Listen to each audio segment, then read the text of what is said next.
வணக்கம், welcome to orange candy. நம்ம இன்னைக்கு பார்க்க போகிற ரெசிபி வந்து இனிப்பு பணியாரம். வாழைப்பழத்தை வச்சு இனிப்பு பணியாரம் எப்படி செய்யறதுன்னு பார்க்கலாம். ஸோ இது வந்து வாழைப்பழம் இனிப்பு பணியாரம், இல்லைன்னா பனானா பணியாரம்னு கூட நம்ம சொல்லலாம். ஸோ இது தேவையான பொருள் இதோட செய்முறை என்னன்னு பார்க்கலாம். இதுக்கு வந்து நான் ஒரு மிக்சிங் பவுலில் வந்து ஒரு 4 சின்ன வாழைப்பழம், நல்லா பழுத்த வாழைப்பழமாக எடுத்து கட் பண்ணி குட்டி குட்டி பீசஸாக வச்சுருக்கேன். ஸோ வாங்க மீதி தேவையான பொருளும் அப்புறம் எப்படி செய்யறதுன்னு பார்க்கலாம். இப்போ வந்து ஒரு 1/2 கப்பு அளவுக்கு வந்து நம்ம வெல்லம் எடுத்துக்கலாம் இனிப்புக்கு. ஸோ அது வந்து ஒரு பவுலில் நம்ம ஆட் பண்ணிக்கலாம். 1/2 கப்பு வெல்லத்துக்கு வந்து நம்ம 1/2 கப்பு வந்து தண்ணி ஆட் பண்ணிக்கலாம். தண்ணி ஆட் பண்ணிட்டு வெல்லம் வந்து நல்லா கரைய விட்டுடலாம். நம்ம இதில் இது பாகுலாம் வரணும்னு அவசியம் கிடையாது, ஜஸ்ட்டு கரைஞ்சால் மட்டும் போதும். இப்போ பாருங்கள், வெல்லம் வந்து நல்லா கரைஞ்சிருச்சு, எந்த வெல்லம் பீசஸும் இல்லாமல் நல்லா க்ளீனாக ஃபுல்லாகவே முழுசாக கரைஞ்சிருச்சு. இப்போ நம்ம ஸ்டவ் ஆஃப் பண்ணிடலாம். வெல்லம் நம்ம கரைச்சி வச்ச வெல்லம் வந்து வாழைப்பழத்தில் ஆட் பண்ணுறதுக்கு முன்னாடி நம்ம வந்து வாழைப்பழத்தை வந்து நல்லா ஒரு ஃபோர்க் வச்சு நல்லா மசிச்சுக்கலாம்.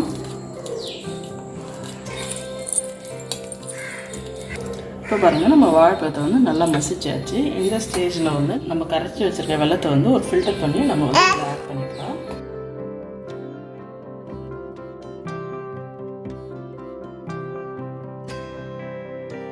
வெல்லத்தில் தூசி இருக்கும், எப்போவுமே வந்து யூஸ் பண்ணும்போது இது மாதிரி கரைச்சி யூஸ் பண்ணி ஃபில்டர் பண்ணி ஆட் பண்ணிக்கோங்க. இப்போ பாருங்கள், நல்லா இந்த கரைஞ்ச வெல்லமும் நம்ம குழச்சி வச்சு இந்த மசிச்சு வச்சுருக்க வாழைப்பழமும் பார்க்குறதுக்கே நல்லா அருமையாக இருக்குது, பார்க்கறதுக்கே பஞ்சாபுரம் மாதிரி இருக்குது. இந்த ஸ்டேஜில் வந்து நம்ம 1 கப் அளவுக்கு வந்து கோதுமை மாவு வந்து இதில் ஆட் பண்ணிக்கலாம். இப்போ அதுவும் வந்து நல்லா கலந்து விட்டுக்கலாம். நம்ம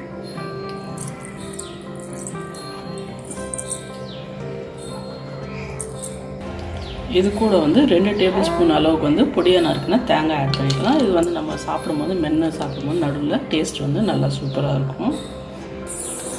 இது கூட வந்து ஃப்ளேவருக்காக வந்து 1/2 டீஸ்பூன் அளவுக்கு வந்து பொடியாக நறுக்குன ஏலக்காய் ஆட் பண்ணிக்கலாம். இது கூட வந்து கிறிஸ்ப்னஸ்க்காக வந்து 2 டேபிள் ஸ்பூன் அளவுக்கு வந்து நம்ம அரிசி மாவு ஆட் பண்ணிக்கலாம்.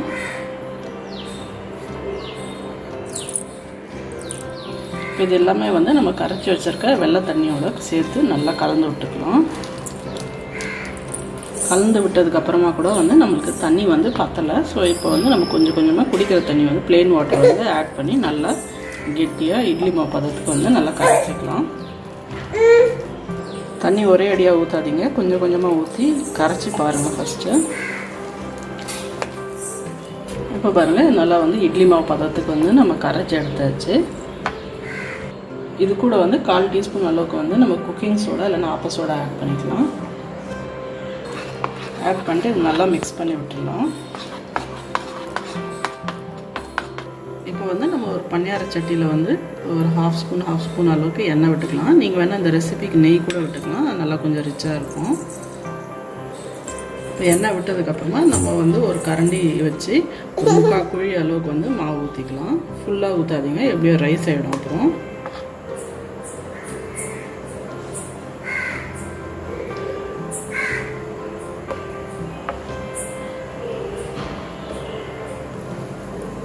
இப்போ வந்து இது மீடியம் ஃப்ளேமில் வச்சுட்டு இது நல்லா வேகட்டும்னு நம்ம வந்து திருப்பி விட்டுருக்கலாம்.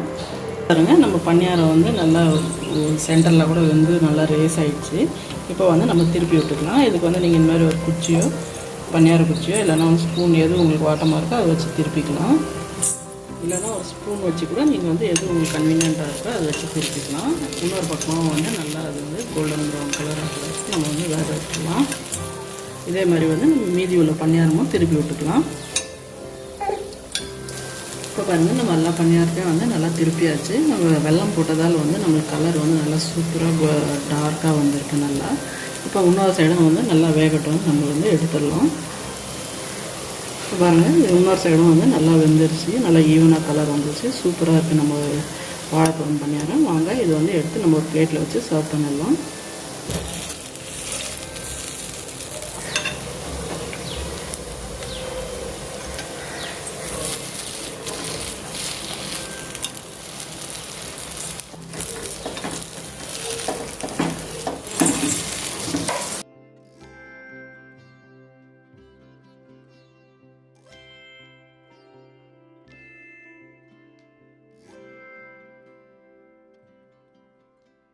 இப்போ பாருங்கள் நம்மளுக்கு சூப்பரான இனிப்பு பணியாரம் அல்லது வந்து வாழைப்பழம் பணியாரம் வந்து டக்குன்னு ரெடி ஆகிடுச்சு.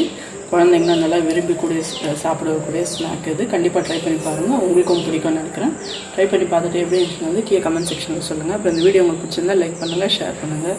அப்புறம் மறக்காமல் எங்கள் சேனல் ஆரஞ்சு கேண்டிக்கு சப்ஸ்கிரைப் பண்ணுங்கள். நன்றி, வணக்கம்.